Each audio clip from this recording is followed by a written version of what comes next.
Assalamualaikum teman-teman, gimana kabarnya hari ini? Semoga dalam lindungan Allah. Baik teman-teman, pada kesempatan kali ini saya ingin men-share kepada teman-teman materi tentang analisis jalur. Analisis jalur ini merupakan bagian lebih lanjut dari analisis regresi. Jika dalam analisis regresi umumnya digunakan untuk menguji apakah ada pengaruh langsung yang diberikan oleh variabel bebas terhadap variabel terikat, sementara itu analisis jalur tidak hanya menguji pengaruh langsung saja, tetapi juga menjelaskan tentang ada atau tidaknya pengaruh tidak langsung yang diberikan variabel bebas melalui variabel intervening terhadap variabel terikat. Perbedaan lainnya adalah terlihat pada tabel koefisien. Koefisien estimasinya pada analisis regresi dilihat pada kolom Antonize koefisien, sedangkan pada analisis jalur, koefisien jalur dilihat pada standar DZ koefisien. Nah, untuk dalam penelitian ini kita menggunakan 4 variabel. Yang pertama itu gaya kepemimpinan atau X1, yang kedua lingkungan kerja atau X2, yang ketiga motivasi atau Y, yang keempat itu kinerja atau Z. Nah, untuk hipotesis dalam penelitian ini, yang pertama diduga terdapat pengaruh yang signifikan antara X1 terhadap Y.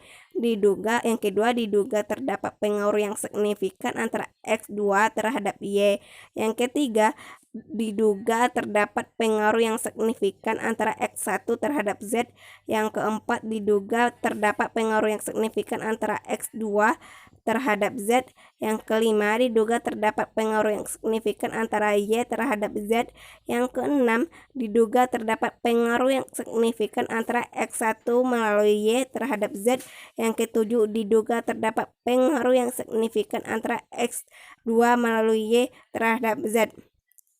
Baik teman-teman, di sini saya akan menjelaskan bagaimana tutorial dari analisis ini.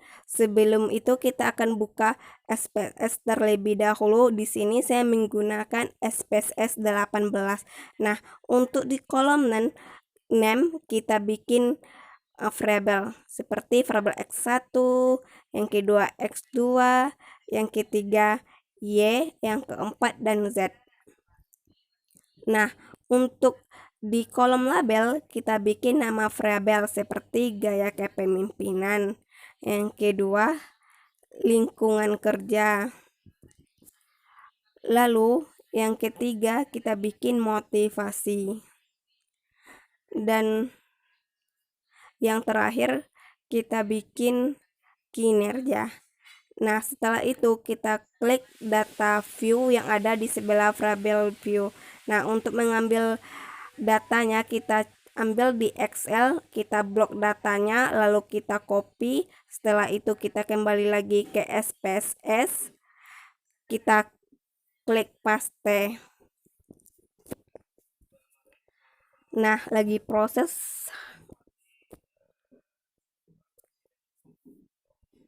Nah, udah muncul. Setelah itu kita klik analyze yang ada di atas. Setelah itu kita klik regression. Setelah itu linear. Nah, untuk di kolom dependen kita klik motivasi atau variabel Y. Untuk kolom dependen kita klik gaya kepemimpinan atau X1. Setelah itu lingkungan kerja atau X2. Nah, setelah itu baru kita klik OK. Lagi proses hasilnya. Nah, ini hasil dari analisis jalur. Nah, setelah ini kita akan kembali lagi ke data view, kita klik analyze, lalu kita cari regression. Setelah itu kita klik linear. Nah, untuk di kolom dependen kita kembalikan variabel motivasi, kita ambil variabel Z atau kinerja.